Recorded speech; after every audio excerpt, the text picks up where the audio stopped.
យុវជនឲ្យចំណាក់ស្រុកដោយសុវត្ថិភាពបាទ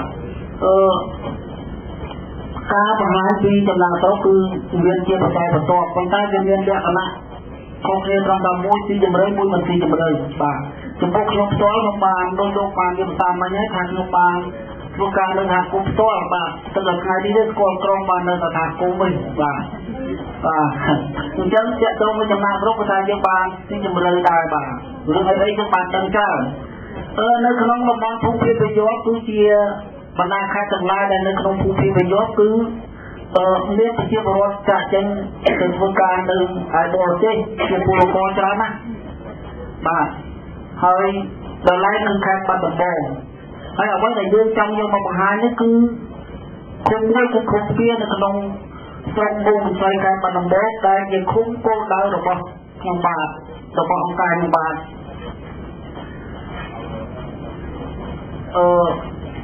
ប្រជាពលរដ្ឋនៅក្នុងភូមិនេះគឺយើងបានចុះស្រាវជ្រាវចំនួន4ភូមិហើយប្រជាពលរដ្ឋជាពិសេសគឺយុវជនបានចាស់ចេញទៅធ្វើការនៅតាមទីប្រជុំជនក្នុងស្រុកហើយនៅប្រទេសថៃភាគច្រើនគឺទៅប្រទេសថៃបាទតាមការស្រាវជ្រាវបឋមរបស់អង្គការកុំវត្តភូមិដែលសហការជាមួយនឹងអង្គការ TC បើយើងបានដឹងថាការចាក់ចេញគឺដោយសារតែប្រជាពលរដ្ឋកើតឡើងគ្រួសារថ្មីថ្មោងការច្រើនហើយដីអត់កើនទេដីនៅតែពេញដដែលដូច្នេះនេះគឺជាកត្តាមួយដែលជំរុញឲ្យគាត់ត្រូវទៅចាក់ចេញបាទហើយមួយទៀតមានដីពេញហើយខាងភាពរាំងស្ងួតដូច្នេះការងារក្រៅពីធ្វើការចំការអត់មានអញ្ចឹងការងារដែលគប់សំវាតិចតួចចឹងមកខំចិត្តថាត្រូវទៅបាទហើយការធ្វើដំណើរអាចារ្យទៅនេះគឺនៅតាមភូមិទាំងអស់គឺថាគ្មានយុវជននេះបាទមានតែចាស់ចាស់ក្មេងយុវជនក៏ទៅអស់ហើយទីមួយការចំណាយស្រុកមិនត្រូវបានចាប់អារម្មណ៍ទេអ្នកភូមិទទួលទៅតិចតែឥឡូវនេះគឺបាននឹងកំពុងតែកើនឡើងធ្វើឲ្យមានការចាប់អារម្មណ៍ពីអ្នកភូមិធ្វើឲ្យមានការព្រួយបារម្ភដែលលើបញ្ហាមកជាមានបញ្ហាដែលគ្មានកំណត់គ្រប់គ្រងក្នុងការចាក់ចេញបាទហើយអ្នកដែលចាក់ចេញទៅនឹងគឺជាអ្នកដែលការថ្មីថ្មោងនិងអ្នកដែលចាក់ចេញពីសាលាដែលជាពុកក្រីក្រពេកមិនអាចទៅបានមិនអាចទៅរៀនបានធ្វើឲ្យគេបងសាលាហើយនឹងចាក់ចេញពីលំនៅឋានទៅរកធ្វើការជាដោយពលកម្មនៅប្រទេសថៃបញ្ហានេះតែកើតឡើងគឺមិនមានស្ថាប័នណាឬក៏អង្គការណាបានយកចិត្តទុកដាក់ដើម្បីធ្វើការបញ្យល់ឲ្យគេទៅចំណាយយកដោយសុវត្ថិភាពទេបាទគេក៏បានតែប្អូនគេបានឃើញតែគ្មានការយកចិត្តទុកដាក់នេះជាបញ្ហាមួយដែលពិបាកនៅតែលំបាកដែរបាទការដែលទៅដោយប្រព័ន្ធប្រធាន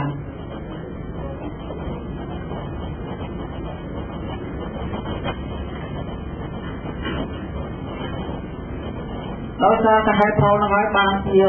អង្គការក្រុមសហការជាមួយនឹងអង្គការ TC ជាមួយនឹងគម្រោង ADI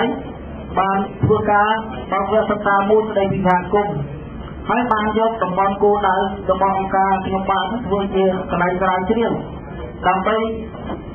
ចង់ដឹងពីហេតុផលដែលវាកើតឡើងតែចំណាយស្រុក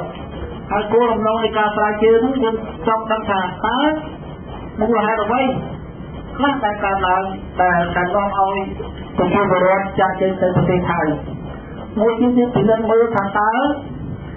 គេមានបទពិសោធន៍ដូចខ្លះទាក់ទងទៅនឹងការលំបាកផ្សេងៗដែលគេបានចាក់ចេញទៅហើយនៅtrongក្រុមអ្វីដែលជាឧបសគ្គហ្នឹងដើម្បីធ្វើការដោះស្រាយ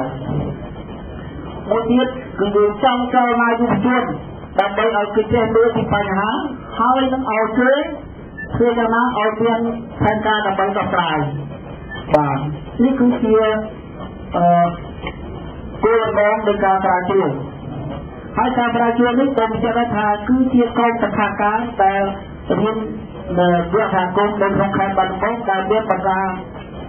អង្គការជាច្រើនមកពីខេត្តនេះមានមកចូលរួមដើម្បីធ្វើការស្រាវជ្រាវបាទហើយនេះគឺជា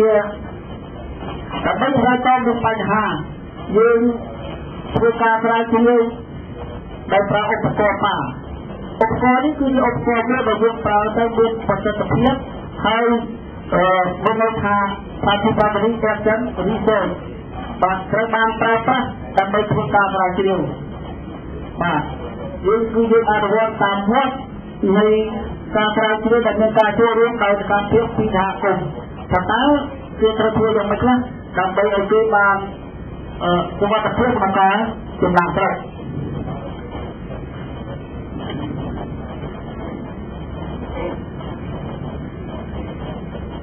ពីទីនេះនៃការស្រាវជ្រាវក្រុមប្រកាសការតាមចុះទៅដល់ចំនួន4យប់